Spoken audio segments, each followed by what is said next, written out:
British Advanced Pain Clinic, Noppimayam Surgery Duram. For appointments 9155 15563. వరికొప్పుల Mallanna alias Balanna.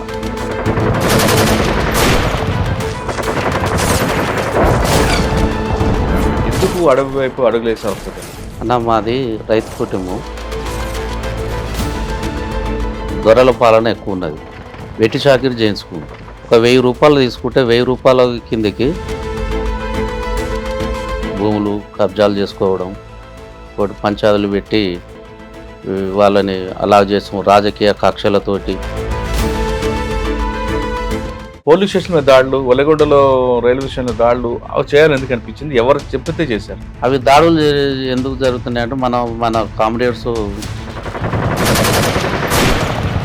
అది first దాడి ఎక్కడ చేశారు? ఇక్కడ మన వీరవెల్లి రైల్వే స్టేషన్ పెంచాలని ఎందుకు అనుకున్నారు? ఎలా చేశారు? ఎన్ని గంటలు చేశారు? ఎన్కౌంటర్ అయింది. దానికి యాదగిరిగుట్ట పోలీస్ స్టేషన్ దాడి ఎందుకు చేయాలనుకున్నారు? ఎలా చేశారంటే యాదగిరిగుట్ట పోలీస్ స్టేషన్ కావాల్సింది ఆయుధాలు. లారీ తీసుకొచ్చి పోలీస్ స్టేషన్ ముందే ఆపినాం. కవర్ మీద కేసేసి టకాటక ముందు అనుకున్న ప్లాన్ ప్రకారం సేవ్ రూమ్లో కొంతమంది పైలట్ టీం. అంటే పోలీసులు మరి ఫైర్ ఆఫ్ చేయలేదా? పోలీసు వాళ్ళు చేసిర్రు. వాళ్ళు చేసే మూమెంట్ అప్పుడే మన ఫైర్ ఫుల్ ఓపెన్ అయ్యారు. అక్కడ మేము ఎప్పుడైతే ఇక్కడికి వచ్చినామో, ఇక్కడికి వచ్చిన ఆ టైంలో అక్కడ బ్లాస్ట్ ఎత్తిన ఒక పావు గంట టైంలోనే ఈ టోటల్గా చేసేసి. నయ్యం ఎప్పుడు ఎదురాడు? ల్యాండ్ ఫోన్ చేసి మాట్లాడాడు. నువ్వు మాకు సరెండర్ కావాలి, నీకు డబ్బులు. అయితే అటైన్ ఉండాలి లేదా నా దగ్గర ఉండాలి, మధ్యలో ఉండకూడదు అంటాడు. మళ్ళీ ఒకసారి నువ్వు అర్జెంటుగా భువనగిరికి రావాలా అని భువనగిరికి నేను ఒక్కనే వెళ్ళిపోయినా. కార్లో వచ్చిండు, కార్లో ఎక్కించుకో. వాళ్ళు వస్తారు కదా, వాళ్ళకి సహకరిస్తున్నావు, నన్ను పట్టిస్తున్నందుకు. తిప్పిండు ఒక గంట 2 గంటలు తిప్పేసిండు. తిప్పి లేదు నువ్వు రావాలి బాగుండదు అని అంటే ఆ తర్వాత ఎప్పుడు మీ దగ్గర రాలేదు? ఇక అక్కడి నుంచి మన దగ్గరికి. ఇప్పుడు ప్రస్తుత పరిస్థితి ఎలా ఉంది? ఇక అప్పటి నుంచి ఇప్పటిదాకా ఆర్థిక ఇబ్బందులతో కొట్టుమిట్టాడుతున్నాయి ఆ కేసులకు.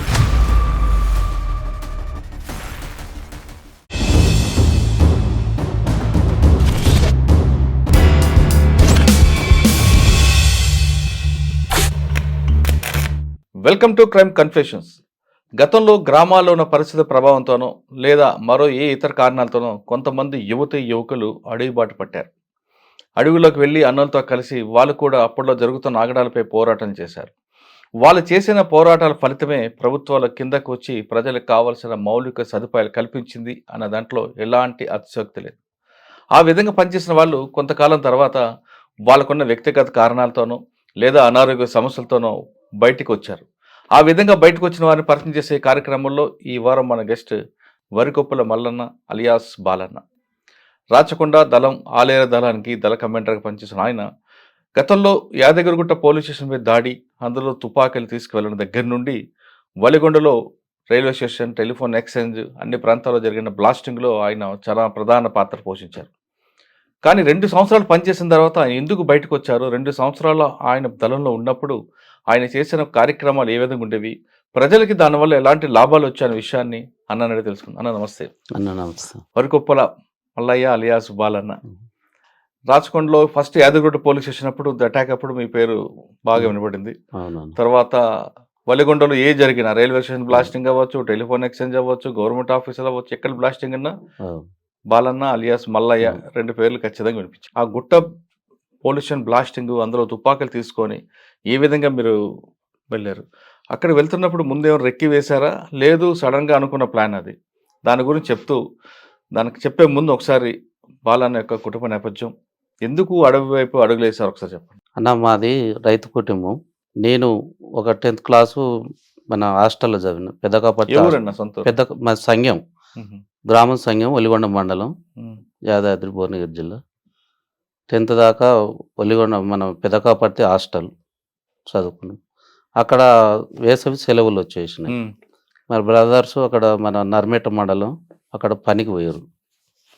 అక్కడికి మనం వేసవి ఉన్నది కాబట్టి సెలవులు కానీ నేను అక్కడికి పోయేసి అక్కడ పోయిన కొన్ని రోజుల తర్వాత మనకు అక్కడ నర్మేట దళం అక్కడ బొమ్మాకూరు గ్రామం నర్మేట మండలం అక్కడ నరసింహులు అనే అతను మనకు పరిచయం ఏర్పడ్డాడు.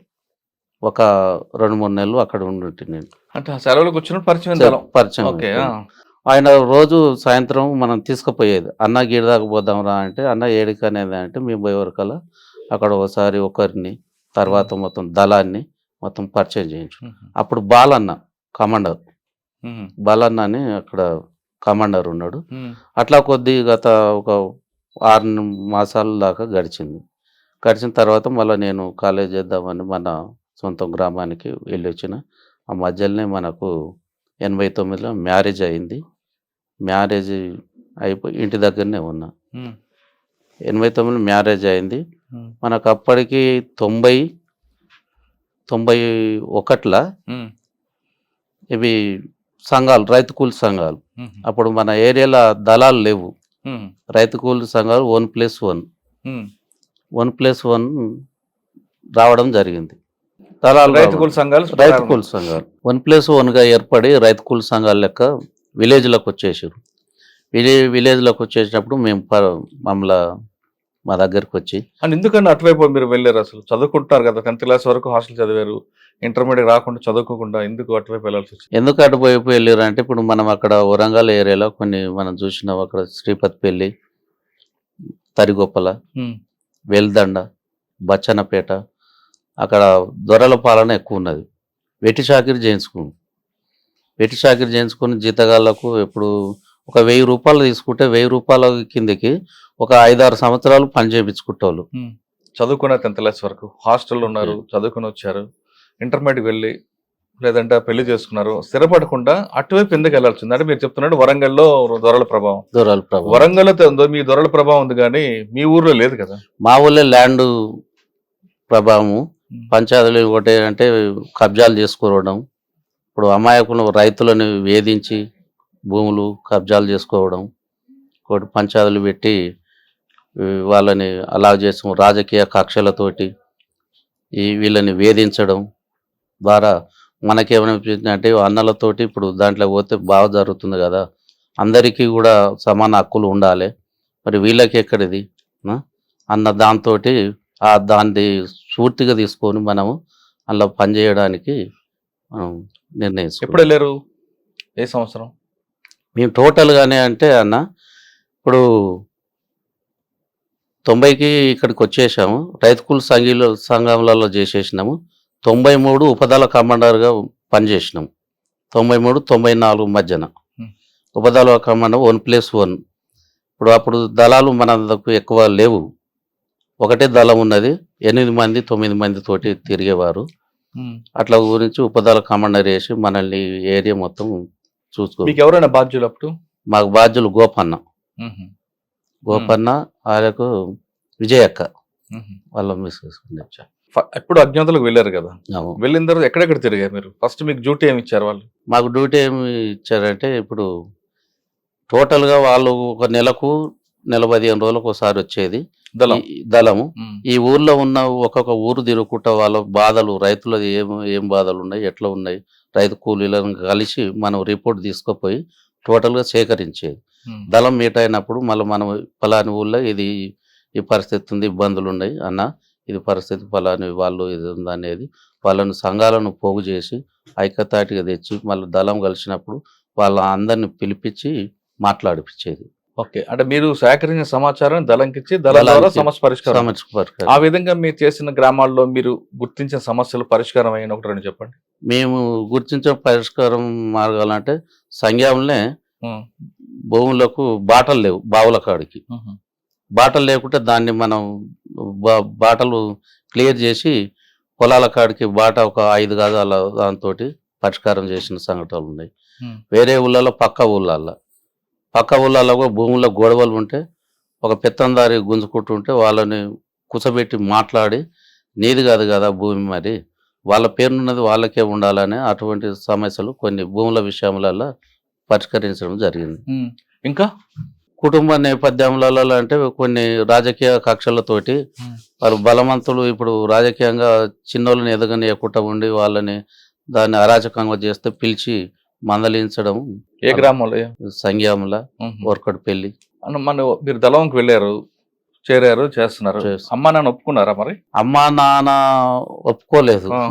వాళ్ళు ఎవరిని తీసుకొస్తున్నావు, ఏంది, ఎంతో మంది వస్తున్నారు అనేది వాళ్ళకు నక్సలెట్లు అనేది వీళ్ళు అనేది ఇంకా పూర్తిగా తెలియదు. అమ్మ నాన్న ఉన్నప్పుడే మన ఇంటికి వచ్చి షెల్టర్ ఇచ్చి అందులో ఉండేది. అప్పటికి 10 మంది 10-12 మంది దళము. పెళ్ళైంది కదా అప్పటికి? మీరు పెళ్ళయింది కూడా ఒప్పుకుందా? ఏమైనా ఒప్పుకున్నది పూర్తిగా. అప్పటి నుంచి వాళ్ళు నేను బయటికి వెళ్ళి కేసులు అయ్యేదాకా కూడా మొత్తం సహకరించి దళాలకు మంచిగా ఉండేది. అక్కలకు. మరి తుపాకీ ఎప్పుడు మీకు ఇచ్చారు? ఎప్పుడు, ఎలా నేర్చుకున్నారు? ఎక్కడ నేర్చుకున్నారు? తుపాకీ మాకు ఉపదళ కమాండర్ ఉన్నప్పుడే మనకు ఒక ఇది ఇచ్చేది, తపంచ, గ్రైనేడ్స్. ఆ తర్వాత మనకు ఎక్కడ నేర్పారు అవన్నీ? అక్కడ మన ఇది ఆలేరు, ఆత్మకూరు, మూటకొండూరు. మీరు గ్రామాల్లో తిరగడం, సమస్యలు తెలుసుకోవడం, దళంకి ఇవ్వడం, వాళ్ళ ద్వారా పరిష్కారం చేశారు, అదే కదా? అంటే గ్రామాల్లో మంచి వాతావరణం తీసుకొచ్చారు. పోలీస్ స్టేషన్ మీద దాడులు, ఒలగొండలో రైల్వే స్టేషన్ మీద దాడులు అవి చేయాలని ఎందుకు అనిపించింది? ఎవరు చెప్పితే చేశారు? అవి దాడులు ఎందుకు జరుగుతున్నాయి అంటే మన కామ్రేడ్స్ ఎన్కౌంటర్ జరిగినప్పుడు మరి దేశవ్యాప్తంగా తెలవాలి కాబట్టి అప్పుడు ఫోన్లు ఇవి లేవు కదా. దానికి నిరసనంగా మా దళము వాళ్ళు చెప్తే, అన్న ఇది మన వాళ్ళు ఇట్లా ఎన్కౌంటర్ చేసింది, దానికి నిరసనంగా ఈ కార్యక్రమం చేయాలండి. దానిలో భాగంగానే అంటే ఒక దాడికి వెనక ఒక ఎన్కౌంటర్ ఉంటుంది. అది మీ ఫస్ట్ దాడి ఎక్కడ చేశారు? ఫస్ట్ దాడి ఇక్కడ మన వీరవల్లి. ఏం చేశారు? మైక్రో స్టేషన్ బ్లాస్ట్ చేశారు. అంటే ఎవరు ఎన్కౌంటర్ అయితే వీరవల్లి చేశారు. అప్పుడు ఐలన్ అని ఉండే ఆయన ఎన్కౌంటర్ నిరసనగా చేశారు.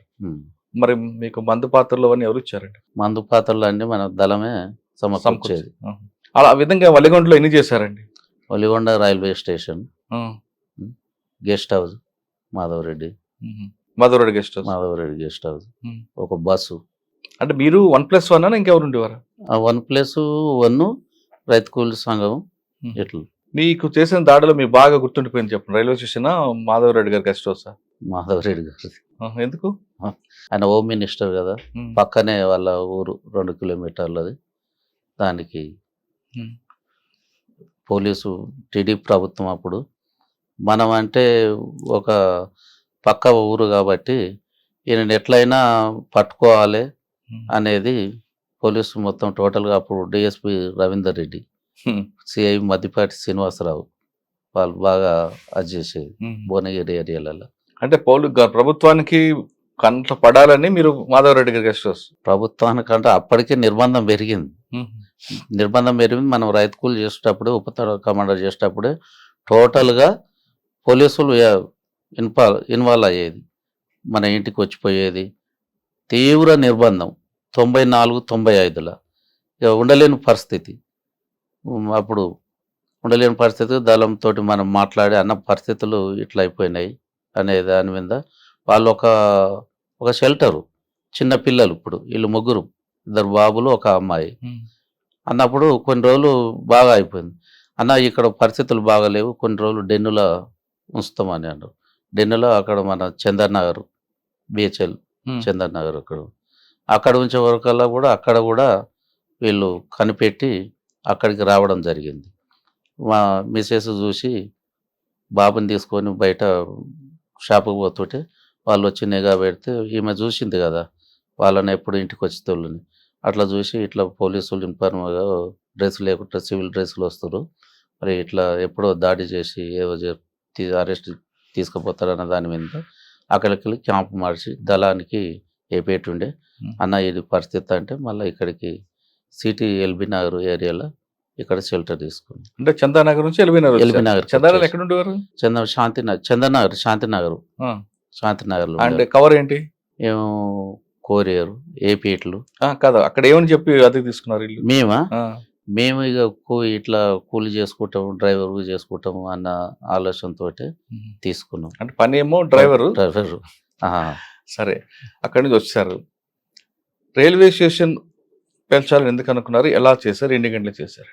రైల్వే స్టేషన్ అక్కడ మనకు ఇక్కడ ఎన్కౌంటర్ అయింది. దానికి నిరసనగానే మనం పేల్చాలనే ఒక దానితోటి దళ సభ్యులు మేము కలిసి. ఎన్ని గంటలకు వెళ్ళారు, ఎంతమంది వెళ్ళారు? మేము నైట్ 4. అక్కడ మరి స్టేషన్ మాస్టర్ గారు అందరు ఉంటారు కదండి. స్టేషన్ మాస్టర్ గారికి చెప్పాము, ఫలానా సోపు మేము అదే అనేది, దాని నిరసనంగా మీరేం భయపడకూరి, మేము అది చేయం, మాకు కావాల్సింది ఏదని అంటే వాళ్ళు కూడా సహకరించారు. అంటే ఫస్ట్ స్టేషన్ మాస్టర్ పేల్చారా, సిగ్నల్ రూమ్ పేల్చారు? సిగ్నల్ రూమ్ వేలుస్తున్నాయి కదా, అన్ని సిగ్నల్ ఉండి వీళ్ళు అది బంద్ అయ్యి. మీరు సిగ్నల్ పేల్చారు, సిగ్నల్ రూమ్ పేల్చారు. సిగ్నల్ ఆగిపోయి ట్రైన్లు ఎక్కడెక్కడికి ఆగిపోతాయి కదా, మరి మిగతా ట్రైన్లు గుర్తుకుంటాయి కదా, అక్కడ ప్రమాదం జరుగుతుంది కదా. వీళ్ళు ఇంటిమేషన్ ఇస్తారు కదా సార్, స్టేషన్ మాస్టర్ ఉన్నాడు కదా, వాళ్ళు ఏమంటే ఇంటిమేషన్ ఇస్తారు కదా. ఎంతసేపు పట్టిందండి? అది ఒక 40 నిమిషాలు. 40 నిమిషాలు బ్లాస్ట్ అయిపోయింది, వెళ్ళిపోయారు. సంఘటన జరిగిన తర్వాత కూడా ఎవరు వచ్చారో, ఎవరు వెళ్ళారు, పోలీసులు వస్తున్నారు లేదా అని తెలుసుకోవడానికి మళ్ళీ మారువేషాల్లో వచ్చి చూస్తుంటారు, నిజమైనది? అంటే మనం దళ సభ్యులేముగా మన మిలిటరీని మనం అక్కడ రైతులు పక్క ఊర్లలో ఉంటారు కదా, వాళ్ళని మనం పంపిస్తుంటాం. ఎక్కడ ఏం జరిగింది, ఎవరు వస్తారు ఏందని అంటే వాళ్ళు పూర్తిగా పోయి సేకరించి మళ్ళీ మనకు టైం ఉన్నప్పుడు ఏపీటీ వాళ్ళ ఊళ్ళలో పోయినప్పుడు ఏపీటీ ఉన్నప్పుడు అన్న ఇది పరిస్థితి ఇట్లా అయింది, ఇంతమంది పోలీసులు వచ్చారని మనకు సమాచారం ఇస్తుంది. మీరు ప్లాస్టింగ్ అందరూ చేసుకొస్తున్నారు ఈ పరంపరలో. యాదగిరిగుట్ట పోలీస్ స్టేషన్ దాడి ఎందుకు చేయాలనుకున్నారు, ఎలా చేశారంటే ఒక్క రోజులో అయ్యేదా లేదా ముందే రెక్కి వేశారా? యాదగిరిగుట్ట పోలీస్ స్టేషన్ కావాల్సింది ఆయుధాలు మనకు. అదొక 2 నెలలు రిహార్సల్, టోటల్గా 2 నెలలు. అప్పుడు మా జిల్లా కార్యదర్శి గారు కిరణ్ కుమార్, మల్లన్న, రమణారెడ్డి, మహేందర్, సాగర్, రాచకొండ, అందులో భాగంగా మనకు పటేల్ సుధాకర్ రెడ్డి కూడా మనకు అక్కడ కొన్ని రోజులు ఉన్నాడు. ఆర్కే ఉన్నాడు మయమట్టి. ఇది జరిగే ముందు 1 నెల మన ఆర్కే గారు ఉన్నారు. పెద్ద మనిషి కదా, ఎవరు ఇక అతను ఫస్ట్ ఉదయం లేచి ఒక తాన్నే కూర్చునేది, ఉదయం లేచి ఒకడే ఒక దగ్గర కూర్చునేది. ఇక్కడ పోలీస్ స్టేషన్ దగ్గర మనం బయట దళాలల్లా ఒక మనకు ఇది జరిగే 1 నెల ముందు అన్న వచ్చేసాడు మా దగ్గరికి. అన్న అప్పుడు మీ మా దళంలో తిరుగుతుండు. ఎక్కడ మీ ప్రాంతం? ఆలేరు ఏరియా. ఎక్కడ గుట్టల్లోనా? ఆ గుట్టలనే విలేజ్లలో కూడా తిరుగుతున్నాడు.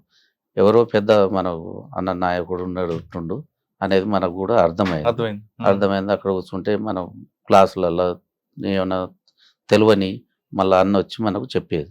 అట్లా 1-2 నెలలు రిహార్సల్. అలా అక్కడ ఉన్న వాళ్ళంతా ఒక్కొక్కసారి మీరు వెళ్ళారు రిహార్సల్కి? మేమే వెళ్ళాం. మీ పాత్ర ఏంటి అక్కడ? మా పాత్ర ఏంటంటే ఆ టైంకు ఎవరుండ్రు 4-4:30కు చూసి వస్తాను. ఒక రైతులాగా వేరే బార్డర్ సివిల్ డ్రెస్ వేసుకొని ఎట్టున్న ఆ 4-4:30కు.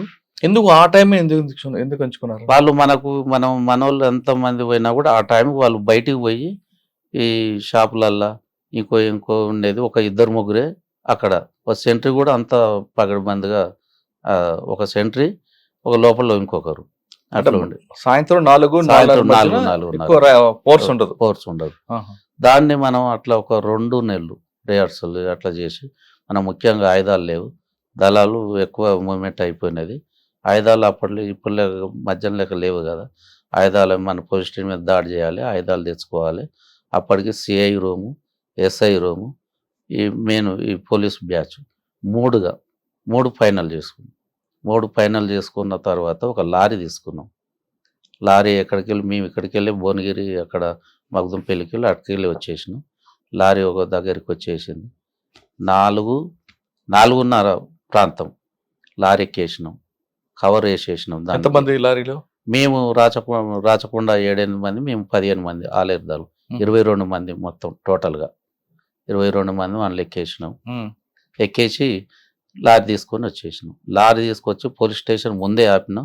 కవర్ మీదకి వేసేసి టకాటక ముందు అనుకున్న ప్లాన్ ప్రకారం సిఐ రూమ్లో కొంతమంది, పైలట్ టీం, ఎస్ఐ రూమ్లో కొంతమంది, మెయిన్ పోలీస్ స్టేషన్ కొందామని ఫస్ట్ ఫైర్ ఓపెన్ ఓపెన్ చేసుకుంటున్నాం. ఎవరు మీ దగ్గర ఫస్ట్ ఎవరు? మా దగ్గర ఫస్ట్ మాల కిరణ్ కుమార్. మీరు? మేము ఒక దాంట్లో పోయినాం. మేము కిరణ్ కుమారు, సాగరు ఒక దాంట్లోకు, మల్లన్న, మహేందరు ఇంకో దాంట్లో, మిగతా దళ సభ్యులు ఇంకో దాంట్లో, 3 డివైడ్గా అయ్యి ముక్కమ్మడిగా దాడి చేయడం. దాడి చేసి అక్కడ అంటే పోలీసులు మరి ఫైర్ ఓపెన్ చేయలేదా? పోలీసు వాళ్ళు చేసిర్రు, అంత లేరు, అలర్ట్గా లేరు. వాళ్ళు చేసే మూమెంట్ అప్పుడే మన ఫైర్ ఫుల్ ఓపెన్ అయిపోయింది. ఆయన చనిపోయినట్టున్నారు కదా? ఒక ఆయన చనిపోయిండు, ఇంకో అతను బయట సివిల్ వ్యక్తి అట మిర్యాల కూడా. మనకు కూడా వాళ్ళు పోలీసు వాళ్ళు అని అనుకున్నాం, బయట వ్యక్తి అనేది అనుకోలే. ఆ స్పాట్లో అతను కూడా చనిపోయాడు. ఆయుధాలు దాదాపు ఒక 20-25 వెపన్స్ దొరికాయి. ఇవి single bowl, 303 double bowl, AK-47 దొరకలేదు. AK-47 దొరకలేదు. ఇవి తీసుకొని వచ్చేసినాం. బుల్లెట్స్ మొత్తం టోటల్ అందులో ఉంటుంది కదా సెల్ల, అవి అన్నీ తీసుకొని వచ్చేసి లారీ ఎక్కేసేసినాం. లారీ ఎక్కేసి నినాదాలు చేసుకుంటా లారీ. అంతకుముందు ఇక్కడ రాగిరికి వెళ్ళి ఒక వంతెన ఉన్నది చిన్నది. మేము ఇక్కడికి వచ్చేటప్పుడు అక్కడికి ఒకరు అంతా వంతెన బ్లాస్టింగ్ చేసేసారు. అక్కడ రాకపోకలు బంద్ అయినాయి. రాగిరి అక్కడ మేము ఎప్పుడైతే ఇక్కడికి వచ్చినామో, ఇక్కడికి వచ్చిన ఆ టైంలో అక్కడ బ్లాస్ట్. పోలీసులు రాకుండా ఓకే చేసుకున్నాం. వితిన్ ఒక పావు గంట టైంలోనే ఈ టోటల్గా చేసేసుకుని ఎమ్మటే వెపన్స్ ఎక్కేసుకొని లారీ ఎక్కేసినాం. రాళ్ళ జనగాం అక్కడికి వెళ్ళి వచ్చినాం. ఫుల్ వర్షాలు అప్పుడు, మోసి దాటని పరిస్థితి, దాంట్లోనే ఎక్కేసినాం. అంటే మరి భువనగిరికి రాలే మీరు? భువనగిరికి రాలే. ఈ రూట్లో పాతగుట్ట నరసింహస్వామి ఈ రూట్లో వెళ్ళినాం. ఈ రూట్లో వెళ్ళిపోయిన కొద్దిసేపటికి అప్పటికే డ్రైవర్ సేక్ అయిపోయాడు. లారీ డ్రైవర్ ఇటు తీసుకుపోయారు కల్లా బురదల లారీ ఆగిపోయింది, స్టార్ట్ అయితే లేదు. స్టార్ట్ కాకుండా దిగేసి నడుచుకుంటా ఇట్లా మన బొమ్మాయిపల్లి ఆ రూట్లో వెళ్ళిపోయినాం. మాకు ఏంటంటే అప్పటికి మాకు ఒక రోడ్లో ఒక డీసీఎం ఉండాలి. ఈ లారీ చక్కగా పోతే ఆ డీసీఎం ఎక్కి ఇట్లా అబ్దుల్లాపూర్ మెట్టు ఈ విధంగా మూసి దాటనిస్తలేదు కదా, అట్లా వెళ్ళి రాచకొండకి వెళ్ళిపోవాలనేది ప్లాన్. అక్కడికి లారీ డిస్టర్బ్ అయింది కాబట్టి నడుచుకుంటా అక్కడికి పోయినాం. ఇది భీమ్నగర్ ఏరియాలో ఒక గ్రామంలో మధుపల్లి, అక్కడ షెల్టర్ తీసుకుని వాగు ఫుల్ చిన్నేరు వస్తుంది, దాటరాని పరిస్థితి. అక్కడ ఆ రోజు అక్కడంతా అక్కడనే ఉన్నాము. ఉండి తెల్లారి పోవాలి, ఎట్లా పోవాలి ఇది మిస్ అయింది. ఏందనేది ఇప్పుడు దళ కమాండర్ మేము అందరం కలిసి టోటల్గా ఊర్లోకి వెళ్ళినాం. ఊర్లో ఒక ట్రాక్టర్, రైతులు అప్పుడు వ్యవసాయం ఆనకాలం, దునకాలు ఫుల్ సీజన్ ఉంది, ఒక ట్రాక్టర్ కూడా దొరకలేదు, గత్యంతరం లేదు. చాలామందిని అడిగినాం, రామన్నట్టు. ఆఖరికి ఇద్దరం పోయి ఒక అతన్ని రెడ్డిని ట్రాక్టర్ రామంటే నాకు నా దునకాలు ఉన్నాయి, ఇట్లా మేము సౌండ్స్ అది ఇది అన్నా కానీ ఒక ట్రాక్టర్ ఇచ్చిండు. ఆ ట్రాక్టర్లో సాయంత్రం 7 గంటలకు వెళ్ళి అక్కడికి వెళ్ళి ట్రాక్టర్లో 7 గంటలకు వెళ్ళి మగ్దుంపల్లి అక్కడ పోతుంటే చిన్న బ్రిడ్జి ఉంటుంది ఒకటి కల్వెట్ లెక్క, అది దాటి పోయిన కొద్దిసేపటికి మన లోపటున్న నేను బానోటి మీద ఉన్నా, మల్లన్న శ్యామల వెంకటేశ్వర ఇతల సైడ్ ఉండు, కిరణ్ కుమార్ అన్న గిట్ట లోపట్నే ఉన్నాడు. దాడిపోయే వరకల్లా మన వాళ్ళు ఉండి, అన్న కొద్దిగా ఆపూరి వెపన్స్ కొంచెం టైట్ అవుతుంది మంది చదువుకుందామని జనరల్ కూబింగ్ అక్కడికి వెళ్ళి వెనకకి వెళ్ళి వాళ్ళు జనరల్ కూబింగ్లోనే వస్తారు. మగ్దుంపల్లి ఆ రోడ్డులో ఆపినాం కదా, కామ్రేడ్ అని మన వాళ్ళు కొంచెం ఇది అవపడకుండా కొంచెం బ్యాటరీ లెక్క వేసేసారు లోపట. అతడు ఎమ్మటే గోరీలు ఉన్నాయి, దాన్ని పడుకొని ట్రాల్కి ఫైర్ చేయడం జరిగింది జనరల్ కూబింగ్. అక్కడ కూబింగ్ ఆల్రెడీ ఉన్నారు కదా, చింతమనేని శ్రీనివాస్ పార్టీ ఒకటి ఉంది కదా. లేదు, ఆ జనరల్ కూబింగ్ తోటి వీళ్ళు దక్షిణ తెలంగాణ ఇక్కడ మన దుబ్బాక దళం ఇక్కడి వాళ్ళు అని అనుకున్నారు వాళ్ళు. ఓహో, ఈ రాచకొండ అనుకోలేదు, ఆలేరు రాచకొండ అనుకోలేదు, దుబ్బాక ఇక్కడికి వెళ్ళి వచ్చారు అనేది వాళ్ళు ఇక్కడ దృష్టి పెట్టారు. ఎవరు? పోలీసు వాళ్ళు. టోటల్ గా ఈ దళాలు కావు అనేది. అక్కడికి వచ్చే వరకల్లా ఆగిపోయే వరకల్లా వాళ్ళు జనరల్ కూబింగ్ అక్కడికి వెళ్ళి చేసుకుంటా వాళ్ళు జనరల్ గా వచ్చేస్తారు, రోడ్డు దగ్గరికి వచ్చేసారు. మాది ట్రాక్టర్ ఆగిపోయిన క్రమంలో వాళ్ళు ఏమంటే ఇక్కడ కామ్రేడ్ అనగానే ఏమంటే ట్రాల్కి ఫైర్ చేయడం జరిగింది. కామ్రేడ్ అనే పదం వాళ్ళకి వినబడ్డది, టార్చ్ కూడా వినబడ్డది. టార్చ్ కొట్టినాం కదా, కాంబ్రేడ్ అనకపోయి ఉంటే వాళ్ళు తెలిసేది కదా. కలిసేది కాదు. అనగానే ఫైర్ చేసారు. ఫైర్ చేయగానే మేము ఫైర్ చేసేసినాం. ఫైర్ చేయగానే లోపల ఉన్న కిరణ్ కుమార్ అన్న AK-47 పెట్టి ఫైర్ చేసేసినాం. ఫైర్ చేసిన మ్యాగజిన్ స్టక్ అయిపోయింది. స్టక్ కాగానే ఎమ్మటే వంగి మ్యాగజిన్ తీసి ఇంకో మ్యాగజిన్ పెట్టి ఇట్లా ఫైర్ చేయమని ఎమ్మటే వచ్చి తోట కడదాలి స్పాట్లో అవుట్ అయిపోయింది. అయ్యో అది అయిపోయింది. అందులో ఉన్న ఇంకో ఇబ్రాంపట్నం ఒక మిలిటెడ్ అతను అయ్యిండు. మేము ఫైర్ చేసుకుంటాం. ఫైర్ కొద్దిసేపు చాలాసేపు కొట్లాడినాం. అర్ధగంట సేపు ఫైర్ చేసుకుంటున్నాము. ఫైర్ చేసిన కూడా మళ్ళీ ఎక్కి చూసే వరకల్లా అన్న చనిపోయిండు. చనిపోయిన హాస్పిటల్ పోయినాక మళ్ళీ AK-47 ఉంది. ఫైర్ చేసుకుంటూ అన్న దగ్గర AK-47 అక్కడికి వెళ్ళి వచ్చిన కొన్ని ఆయుధాలు అన్నీ ఏమి తీసుకుపోలేదు. కొన్ని ఆయుధాలు తీసుకొని మేము వెళ్ళిపోయినాం. ఎటు అంటే ఇప్పుడు మనకు ఏపీటీ ఉంటుంది ముందుగా అతనే. కొంతమంది ఒక దిక్కు వెళ్ళిపోయారు, కొంతమంది ఒక దిక్కు వెళ్ళిపోయారు. అంటే 12 మంది ఉన్నారు ట్రాక్టర్లో. 12 మంది ఏం లేదు, మేము 22 మంది ట్రాక్టర్లో. 20 మంది లోపల ఉన్నారు, మేమిద్దరం బయట ఉన్నాం బానోట్ల మీద. ఎంతమంది చనిపోయారు? 2 చనిపోయారు. 20 మంది 20 సేపు అయ్యారు. ఆయుధాలు తీసుకుపోయాను. మా సొంతం ఆయుధాలు తీసుకున్నాం. కొన్ని గుట్టకాడికి వెళ్ళి 22 వచ్చిన ఆయుధాలల్లో ఒక 6-7 ఆయుధాలు తీసుకొని వెళ్ళిపోయారు. మిగతా వదిలిపెట్టారు. అందరూ కూడా డిస్పైట్ అయిన కొద్ది రోజులకు ఎక్కడెక్కడ కలవాలంటే రాచకొండ మేమంతా మళ్ళీ కలిసే వరకల్లా ఒక 15-20 రోజులు అయింది. అబ్బా. మరి 15 రోజులు ఏం చేశారు? మరి భోజనం అదేలా? నా తోటిగా ఇంకో కామ్రేడ్ వచ్చినండి, మేమిద్దరం ఒక సైడ్ అయిపోయినాం. ఇప్పుడు మన మల్లన్న రమణ మహేందరు ఒక దిక్కు అయిపోయారు. మిగతా వాళ్ళంతా ఒక దిక్కు అయ్యి అక్కడ మనకు ఏపీటీలు ఉంటాయి, ఓ 3 ఏపీటీలు ఉంటాయి. ఆ 3 ఏపీటీలల్లో వరకల్లా ఆ నెల 20-25 రోజులల్లో టోటల్గా మళ్ళీ అంత దళం కలిసి మళ్ళా. మరి 25 రోజులు మీరు కలిసి బయట ఉన్నారు కదా, భోజనం దానికి ఇబ్బంది పడలేదు? భోజనం అంటే మనకు అక్కడ మేము రాచకొండకి వెళ్ళిపోయినాం ఆల్రెడీ. సిటీ మీదకి వెళ్ళి అక్కడ మనకు ఉన్నారు కదా సానుభూతి పరులు, ఇట్లా ఉండి అట్లా వాళ్ళు బావుల కాడ. సాధారణంగా ఒక బ్లాస్టింగ్ కానీ జరిగింది చేసాం అనుకోండి, ఎన్కౌంటర్ కాదు, ఏదైనా ఇష్యూ జరిగిందంట, మీరందరూ ఒకేసారి ఒక దగ్గర నుంచి వెళ్ళం. లేదు మన దగ్గర ఉన్నప్పుడు వాళ్ళు పోలీసులు వచ్చిన ఒకే దగ్గర ఉంటారు. విడిపోయిన తర్వాత ఎక్కడ కలవాలనుకుంటారు? ముందు ఏపీటీ పెట్టుకుంటారా? ఏపీటీ పెట్టుకుంటాం. ఓకే, ఏపీటీ పెట్టుకుంటాం. ఒకవేళ అది మిస్ అయితే నెక్స్ట్ ఇంకొక ఏపీటీ ఉంటుంది. ఈ ఏపీటీలకు ఒకవేళ 3 ఏపీటీలు ఉంటాయి. 3 ఏపీటీలకు కూడా హాజరు కాలేదంటే అతడు అరెస్ట్ అయిందా ఏమైందా అనేది. అంటే 3 ఏపీటీల తర్వాత కాకపోతే అప్పుడు అనుమానం వ్యక్తం చేస్తారు. పోలీసులు అరెస్ట్ చనిపోవచ్చు. అది ఓకే. మీరు ఆ గుట్ట బ్లాస్టింగ్ అయిపోయిన తర్వాత మీరందరూ మళ్ళీ ఎప్పుడు సమీక్ష జరుపుకున్నారు? 20 నెల రోజుల తర్వాత. ఎవరి సమక్షంలో? మన ఈయన ఉన్నాడు, మన మాధవన్న. ఏమంటారు ఆయన? రాష్ట్ర కమిటీ మాధవన్న. అవును. ఏమన్నారంటే మనది కొంచెం ఇట్లా కాకుండా కామ్రేడ్ అంతా ముక్కమ్మడిగా దాడి చేసినప్పుడు అందరూ ఒక లైన్లోనే పోయేది ఉండే, ఇట్లా కాషన్ ఫాలో కాలేదు. కాషన్ ఫాలో అంటే బాగుండేది. అక్కడ గుట్టలో మంచిగా మనం సక్సెస్ చేసుకున్నాము, ఇక్కడనే మనం ఫెయిల్యూర్ అయినాము అన్న దాని మీద సమీక్ష చేసి అదొకటి. తర్వాత ట్రాక్టర్ లో కామ్రేడ్ అని పిలవడం, టార్చ్ లైట్ వేయడం కూడా అది దాని మీద మాట్లాడారు. దాని మీద మాట్లాడినాకనే ఇది కరెక్ట్ కాదు అన్న దాని మీదనే అన్ని మాట్లాడారు. తర్వాత ఏం చేశారు మీరు? యాదగిరిగుట్ట పోలీస్ స్టేషన్ తర్వాత ఇక దళాలనే మళ్ళీ ఆలేరుకి వచ్చేసినాం యథావిధిగా. రాచకొండ దళమే ఆలేరుకి వచ్చేసి కొనసాగిస్తున్నాం. ఒక రామచంద్రరావు అని ఒక వ్యక్తిని హత్య కేసులో కూడా ఉన్నట్టున్నారు కదా? రామచంద్రరావు ఇన్ఫార్మర్, ఒలిగొండ. నేను ఇంకో వేరే కామ్రేడు ఇద్దరం.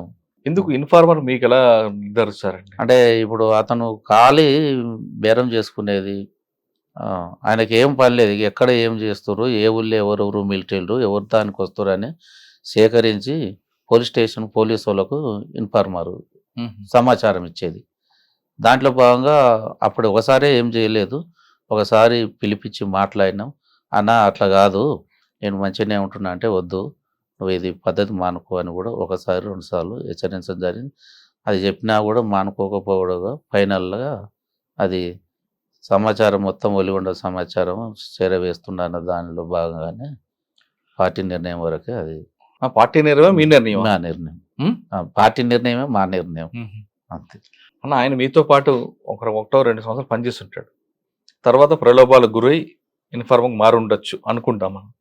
కానీ మనతో పనిచేసి ఆయన సర్వీస్ తీసుకున్న తర్వాత కూడా ఆయనకు ఒక ముద్ర వేసి నిజంగానే ఆయన ఇన్ఫార్మర్ అనుకోండి, ఆయనకు బహిష్కరించాలి తప్ప చంపడం అన్నది ఏ చట్టంలో ఉందండి? అంటే ఏకదమ్న నీకు చంపరు కదా. నీకు ఇంట్లో మీరు అన్నది వాస్తవేను. ఎంతోమంది కూడా ఇంట్లో పని చేసిపోయి నచ్చకపోతే ఒకవేళ పని చేసి అన్న నాకు ఆరోగ్యం బాగాలేదు ఇక లేకపోతే తన పని తాను చేసుకుంటుంటే దానికి ఏం లేదు. ఒకవేళ తెలిసి తెలియక వాళ్ళు ఏదో పోలీసు వాళ్ళు ఇబ్బంది పెట్టారు కాబట్టి చూపివన్నప్పుడు కూడా అట్లా కామన్గా జరిగినప్పుడు కూడా పిలిచి మాట్లాడేది. అన్న ఇది పద్ధతి కాదు, మనం ఇది అంతా చెప్పుకోవద్దు, ఇది కరెక్ట్ కాదు అనేది కూడా పిలిచి వాళ్ళతో మాట్లాడి నీకు చేసినంత వరకు చేసినవన్నా చేయలేదు కాబట్టి ఇంటికాడనే ఉంటున్నావు కాబట్టి సరే నువ్వు అక్కడ ఇక్కడ ఎక్కడ కూడా నీదేందో నువ్వు ఉండు నిమిత్తంగా అనేది కూడా చెప్పేది. అట్లా వాళ్ళు దాన్ని కొంతమంది ఉపయోగించుకోలేదు. దాని పైసలకు పోలీసు వాళ్ళకు డబ్బులకు ఆశపడి ప్రలోభాలకు లొంగి ఇది అవి ఇవి ఇస్తానే దానిలో దృష్టిగా వాళ్ళు ఆ పనికి చేయడం జరుగుతుంది. ఫైనల్లా పార్టీ నిర్ణయం అన్న ఇది ఇట్లా చేసినాము దీనికి ఏదో అనేది ఆ నిర్ణయం ప్రకారమే కొంతమంది అట్లా చేయడం జరుగుతుంది. అన్న మీరున్న 2 సంవత్సరాలు 3 సంవత్సరాలు పార్టీలో? నేను 3 సంవత్సరాలు. 3 సంవత్సరాల్లో మీరు పటేల్ సుధాకర్ రెడ్డి గారిని చూశారు, మాధవ్ గారిని చూశారు, ఆర్కేని చూశారు, ధర్మాన్ని చూశారు. వీళ్ళందరిలో ఎవరిది ఎక్కువ బాగుంటుంది సరే? అంటే పని చేయడంలో కానీ పని చేయించుకోవడంలో కానీ లేదంటే మాటలతో పాటలతో వాళ్ళకి ఆకర్షించేలా చేయడం కానీ స్పీచ్ ప్రభావం కానీ ఎవరిది నలుగురిలో బాగుంటుంది? ఒక్కొక్కరిది ఒకలాగా ఉంటుంది, అందరూ ఒకేలా ఉంటుంది. అవును, అందరిది. ఎవరు స్పీచ్ వింటే మనకి పార్టీలోకి వెళ్ళాలరా అనిపిస్తుంటది. దాదాపు చాలా మంది వరకు అంతే ఉంటది. దీంట్లో పోయిన వాళ్ళంతా ఒకసారి ఒక మనిషిని తీసుకొచ్చి ఆ విషయం చెప్తే అది అతడు కదిలేటోడు కాడు, నేను పోవాలని ఒక తపనే ఉంటది, అంత ఉంటది.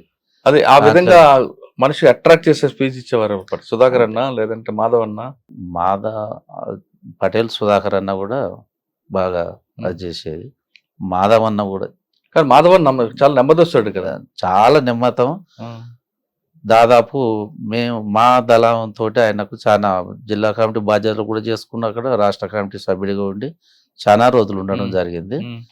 మాధవ్ అన్న చిన్నది ఏమన్నా ఇబ్బంది వచ్చినా అట్లా కాదన్నా ఇట్లా అనేది దగ్గర పర్సనల్గా కూర్చోబెట్టుకొని అన్న ఏమన్నా ఇబ్బంది అవుతుందా, ఎట్లా ఉంది, ఏముందా అనేది మంచిగా మన చెప్పి మోటివేట్ చేసి పంపించేది. సాంబశివుడు మేము దాదాపు ఒక 6 నెలలు చేసినాం ఒకటే దళంలో. ఫస్ట్ వాళ్ళే దళంలో పనిచేసి ఆయన రాచకొండకి వెళ్ళిపోయిండు. రాచకొండకి వెళ్ళిపోయినాక ఇక మళ్ళీ మనకు మధ్యాహ్న క్లాసులు ఉన్నప్పుడే కలిసేది. క్లాసుల తర్వాత అక్కడికి వెళ్ళి నల్లమల్లకి వెళ్ళిపోయేది. ఫైనల్లో నల్లమల్లకి వెళ్ళిపోయిండు. ఇక మధ్యాహ్న ఓసారి కలిసిండు, మాట్లాడు. ఆయన స్వభావం ఎలాగుంటుంది? ఆయన స్వభావం కూడా బాగానే ఉంటుంది. సాంబశివుడి స్వభావం కూడా, కానీ ఎక్కువ కోపం ఎక్కువ అట కదా. రాను కొద్ది లాస్ట్కు అప్పుడు ఎప్పుడు స్టార్టింగ్ లో కోపం ఎక్కువ, లాస్ట్కు వచ్చే వరకల్లా మంచి నెమ్మదిగా. మరి 3 సంవత్సరాలు పనిచేసారు, మీరు ఎందుకు మరి సరెండర్ అవ్వాల్సి వచ్చింది? పార్టీకి చెప్పారా? మేమెందుకు సరెండర్ కావాల్సి వచ్చిందంటే పిల్లలు ఆ మధ్యన మాధవన్నతోటే మాట్లాడినాం. అన్న నిర్బంధం ఎక్కువైంది, ఊళ్ళో వ్యవసాయం చేయనిస్తలేరు, ఇంట్లో ఉండనిస్తలేరు, నైట్ ఈమె 3 పిల్లల్ని వేసుకొని పండుకుంటే కూడా ఎప్పుడు 50 మంది 100 మంది పోలీసు వాళ్ళు స్పెషల్ వాళ్ళు వచ్చి భయపెట్టి డోర్లు కొట్టి ఇబ్బంది పెడుతురు. పక్కింటి వాళ్ళ దగ్గర ఆడ వండుకున్నా కూడా పండుకోని పరిస్థితి ఏర్పడదన్న.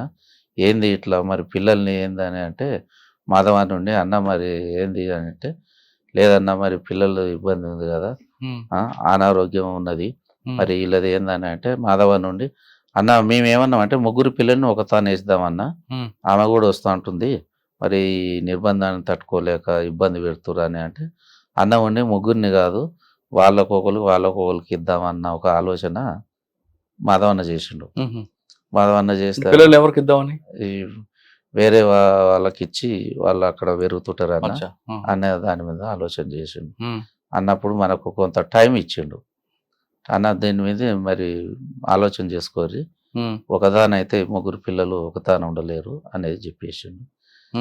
చెప్పినప్పుడు దాన్ని ఇక మళ్ళీ అన్నను మళ్ళీ అడిగినప్పుడు అట్లా కాదన్న ఇప్పుడు అని అన్నాడు. మేము ఎందుకు లొంగిపోవాల్సిన, పిల్లల అనారోగ్యంతో ఉన్నారు, చాలా ఇబ్బంది పెడతారు, పోలీసు వాళ్ళు చాలా ఇబ్బంది పెడతారు. అప్పటికి అందరికి జ్వరాలు అవి వచ్చేసినాయి పిల్లలకు.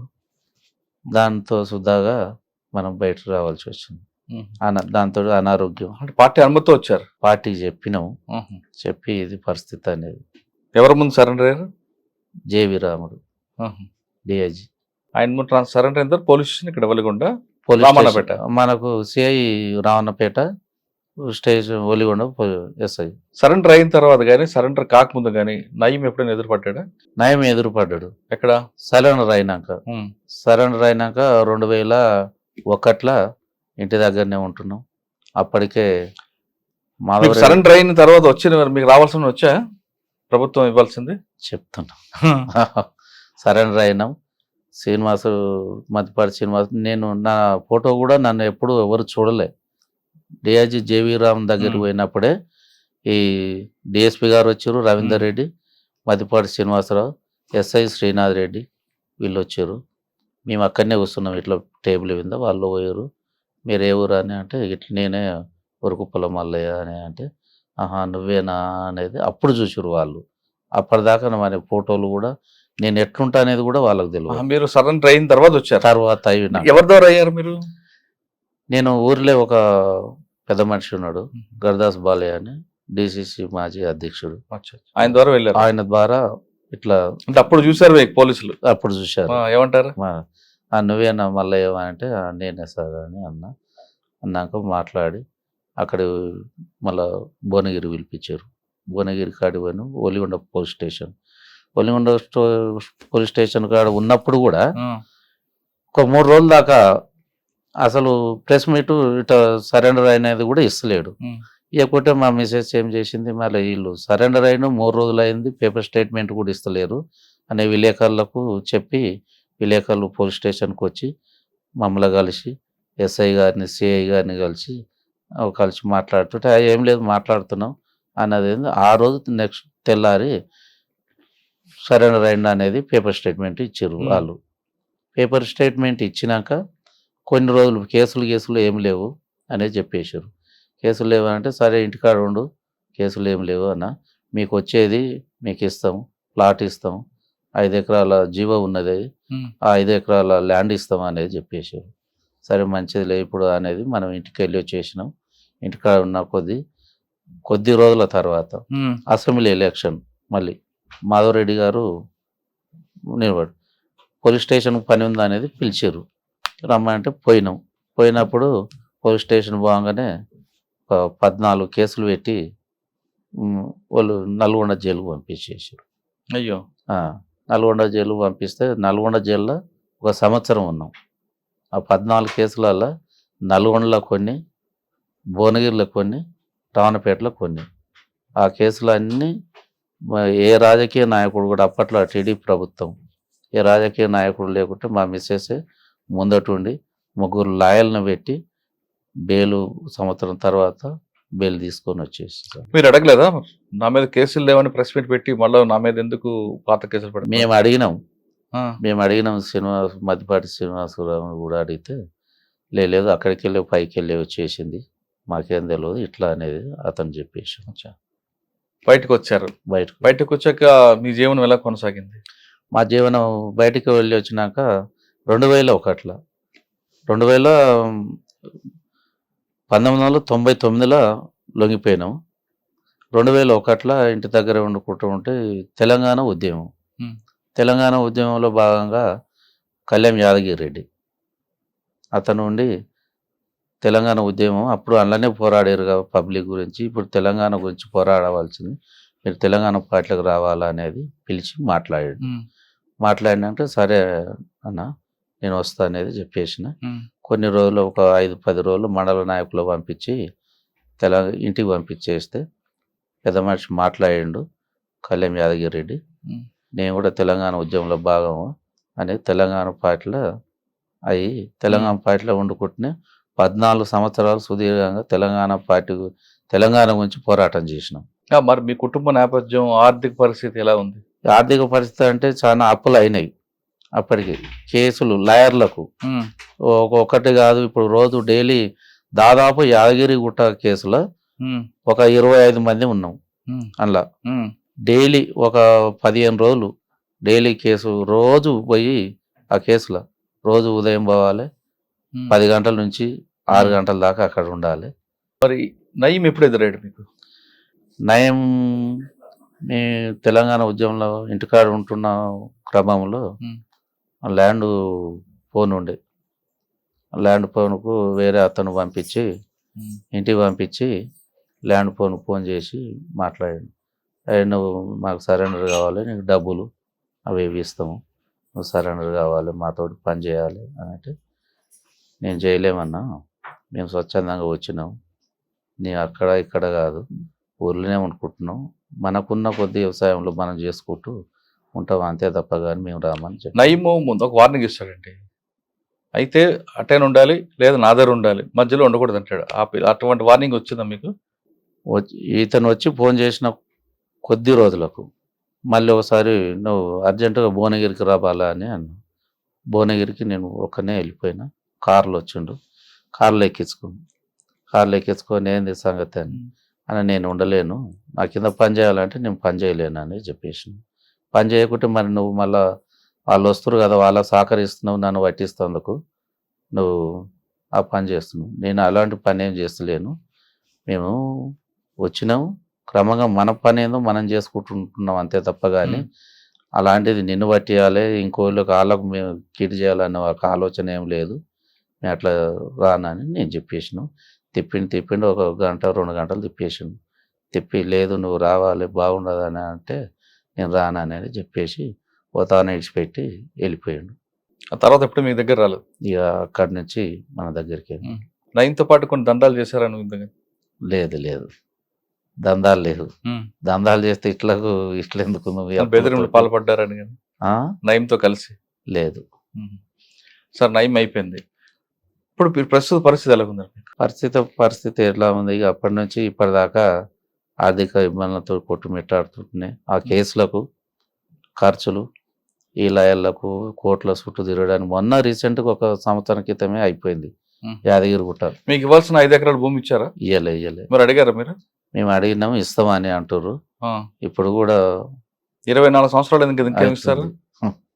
ఇయ్యలే. మేము కూడా అడిగినాము, మాకు ఆ రోజు జనజీవన సమితిలో కలిస్తే 5 ఎకరాల భూమి ఇస్తున్నారు కదా సార్, మరి ఏందని అంటే వస్తుంది అనేది. కలెక్టర్ గారు కలిసి ఇప్పుడు కలిసారా? కలిసాము, పిటిషన్ కూడా ఇచ్చాను. ఏమంటారు కలెక్టర్ గారు? కలెక్టర్ గారు మేము అక్కడికి పంపించేస్తాం అనేది కలెక్టర్ గారు అంటున్నారు. అంటే మీరు ఆశపడి రాలేదు, కానీ అప్పుడున్న జీవో ప్రకారం మీకు ఇవ్వాల్సింది ఇచ్చారు. ఇవ్వాల్సింది ఇవ్వకుండా చేతిలో 5,000 పెట్టి పంపించుంటారు. కేసులు లేవు అన్నారు, కేసులు పెట్టారు, జైలు పాలు చేశారు. మీకు అనిపించలేదా ఈ అన్యాయం ఇలాగే ఉండాలా, మరి మరొకసారి మనం ఎదురిద్దామని? కానీ ఇప్పుడు అంతా లేదు కదా సార్, అప్పటి పరిస్థితి కాదు అంత నెట్వర్క్. ఇప్పుడు అంతా తెలంగాణ గురించి పోరాటం చేస్తేనే తీసుకుపోయి జైల్లో వేసిన సంఘటనలు ఉన్నాయి. ఇప్పుడు పార్టీకి ప్రభుత్వానికి ప్రజలకి అంటే పార్టీకి ప్రజలకు మధ్యన గ్యాప్ ఎందుకు వచ్చిందంటారు? పార్టీకి ఒకప్పుడు పార్టీ అంటే ప్రాణం ఇచ్చే ప్రజలు ఉండేవారు, ఇప్పుడు ఎందుకు దూరం అవుతున్నారు? ఎందుకు దూరం అంటే కేసులతోటి వేధించడం వల్ల, భయాందోళన గురి చేయడం వల్లనే దూరం అవుతుంది అంతే తప్ప వేరేది ఏం లేదు. అలా ఎందుకు అనుకోవాలి? ప్రభుత్వం చేసిన కార్యక్రమాల వల్ల ప్రజలు దగ్గర అవుతున్నారు ప్రభుత్వానికి అనుకోవచ్చు కదా. అట్లేదు సంఘటనలు లేవు కదా. ఇప్పుడు మమ్మల్నే చూడండి, జనజీవన సమితిలో రమ్మన్నారు, 14 కేసులు పెట్టిర్రు, మాకు ఇస్తున్న భూమి ఇస్తున్నవి కూడా ఇవ్వలేదు కదా. ఇదొకటి నిదర్శనం తీసుకోవచ్చు కదా, ఆదర్శం. 2005 తర్వాత పార్టీ క్రమేపీ ఆంధ్రప్రదేశ్లో కానీ తెలంగాణ తగ్గిపోయింది. తర్వాత 2016 తర్వాత ఇంక పూర్తిగా కనుమరుగైన పరిస్థితుల్లో ఇప్పుడు 2024లో మళ్ళీ ఉత్తర తెలంగాణ పార్టీ రావడం, ఏటూరు నాగార్లో ఒక ఎన్కౌంటర్, మీరేమనుకోవచ్చు? అంటే మళ్ళీ తిరిగి వస్తుంది అనుకోవచ్చా? లేదు అక్కడ ఛత్తీస్గఢ్లో ముమ్మరం చేశారు కాబట్టి ఇటు వచ్చారనుకోవచ్చా?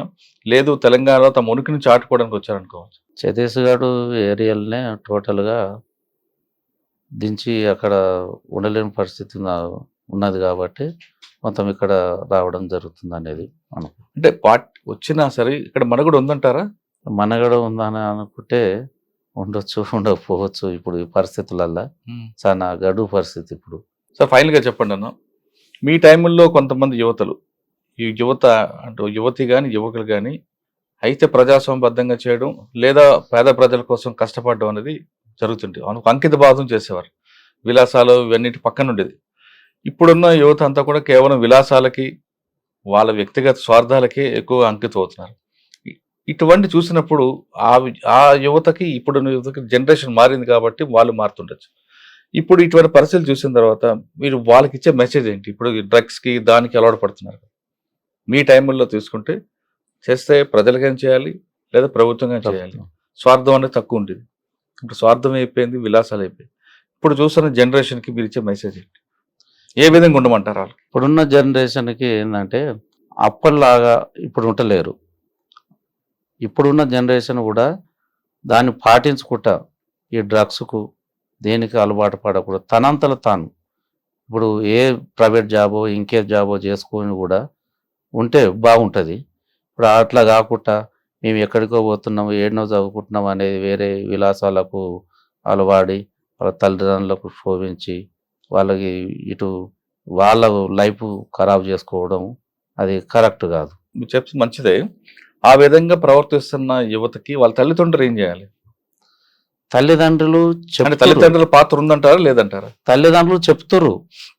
తల్లిదండ్రులు దోలిచ్చేది ఏమిటికి, నా కొడుకు బాగుపడాలి, ఇంకేదో జాబ్ చేయాలి, అప్పు తెచ్చైనా ఇచ్చి చదివిపిస్తారు. వీళ్ళు అట్లా చేస్తలేరు కదా. వాళ్ళు తెల్లారు చేస్తే కూడా నా కొడుకు బాగుండాలి, మంచిగా ఉన్నావా అనేది అడుగుతారు. అంతేగాని వీళ్ళు ఏం చేస్తున్నారు అనేది అడుగుతారు మధ్యన. వీళ్ళు ఆ పక్క పెడితే తల్లిదండ్రులు దాంట్లో ఎంకరేజ్ ఏది లేదు. తల్లిదండ్రులు ఎంకరేజ్ ఇలాంటి అలవాటు చేయమనేది తండ్రిదండ్రులు ఎంకరేజ్ ఎక్కడ కూడా లేదు. వీళ్ళకు ఈ ఆలోచన వచ్చి వీళ్ళు చేసుకుంటారు అంతే తప్ప. కానీ దానివల్ల దేశానికి నష్టమే కదా. దేశానికి నష్టమే, ఇప్పుడు తల్లిదండ్రులకు నష్టమే, సమాజానికి కూడా నష్టమే. అది ఏం చేయమంటారు వాళ్ళందరినీ ప్రవర్తిస్తున్న వాళ్ళంతా కరెక్ట్గా వాళ్ళది నన్ను ఎందుకు తోలుతారు ఏమిటి తోలుతున్నా అనే ఆలోచన ఒకసారి ఆలోచన చేసుకొని మనస్ఫూర్తిగా వాళ్ళు కరెక్ట్ పద్ధతిలో పోతేనే బాగుంటుంది.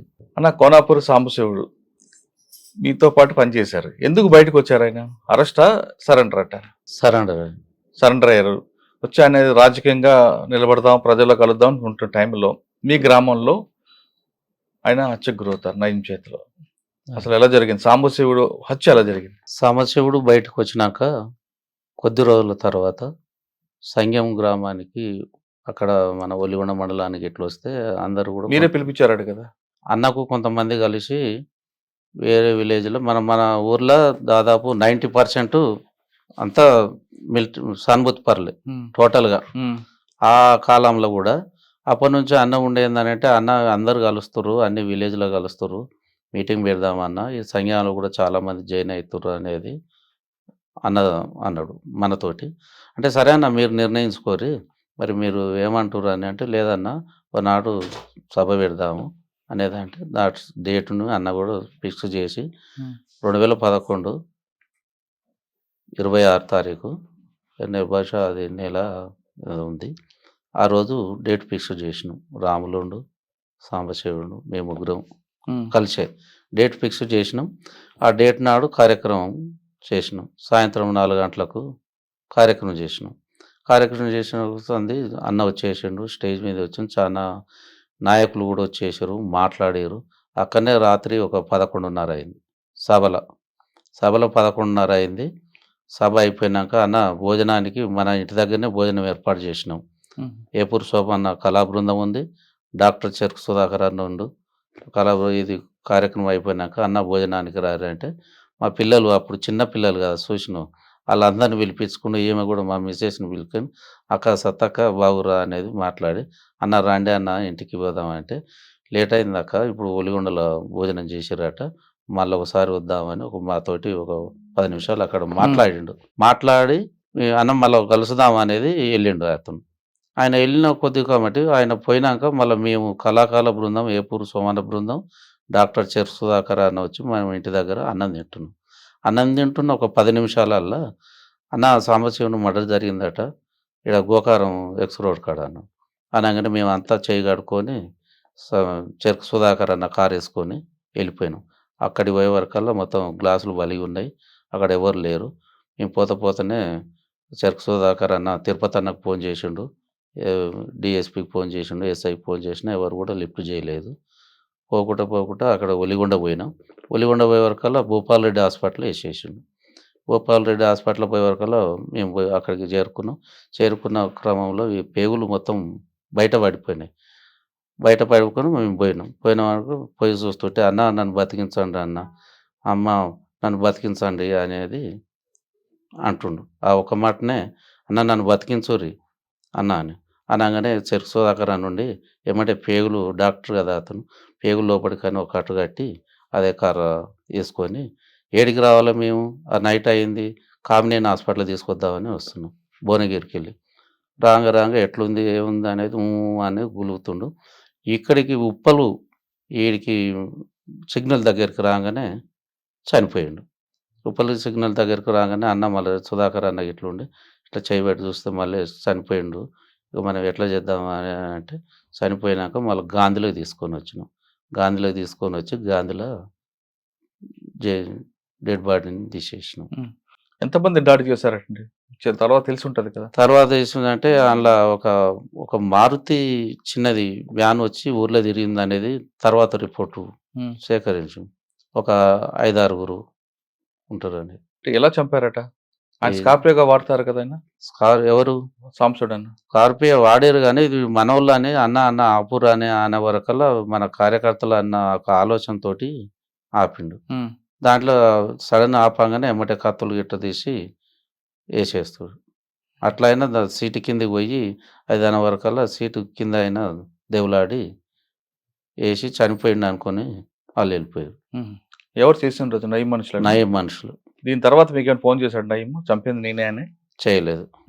చేయలేదు. ఇక ఇట్లా మనం మొత్తం టోటల్గా కార్యక్రమం చేసారు కాబట్టి మమ్మల్ని కూడా పిలిపిస్తే ఎట్లా జరిగింది ఏం జరిగింది అనేది టోటల్గా మేము కూడా వివరించి చెప్పినాం. తర్వాత కోనాపూర్ రాములు గత జరిగిపోయిన కొద్దీ కోనాపూర్ రాములు కూడా ఈ తెలంగాణ పార్టీలనే కార్యక్రమం ఆయన చంపడానికి కూడా పాములు పంపించాడని ఉంది కదా ఇంటి దగ్గర.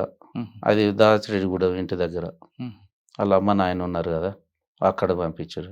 ఎవరో వస్తారని ఏదో చేస్తారని కాకుండా మీ కాళ్ళ మీద మీరే నిలబడి మీ ఆర్థికంగా స్టాండర్డ్ అయితే మీ భవిష్యత్ బాగుంది అంటున్నారు వరికొప్పల మల్లయ్య అలియాస్ బాలన్న. ప్రభుత్వం అన్ని చేయాలని రూల్ లేదు కాబట్టి మీరే సాధించండి, ప్రభుత్వం మీ దగ్గరకు వచ్చి మీ సహాయం తీసుకునేలా ప్రవర్తించండి చెప్తున్నారు. అంతేకాకుండా వ్యక్తిగత స్వార్థాన్ని పక్కన పెట్టి విలాసాలకు దూరంగా ఉండి మీ కన్న తల్లికి మంచి గౌరవం తీసుకురావాలంటే ఖచ్చితంగా మీరు కష్టపడితే మీ కుటుంబానికి కాదు దేశానికి కూడా గర్వకారంగా నిలబడతారంటూ చెప్తున్నారు. ఇది వరికొప్పల మల్లయ్య అలియాస్ బాలన్ గారితో ఎక్సలెంట్. వచ్చే వారం మరో గెస్ట్తో మళ్ళీ కలుద్దాం. అంతవరకు నమస్తే. Thank you very much.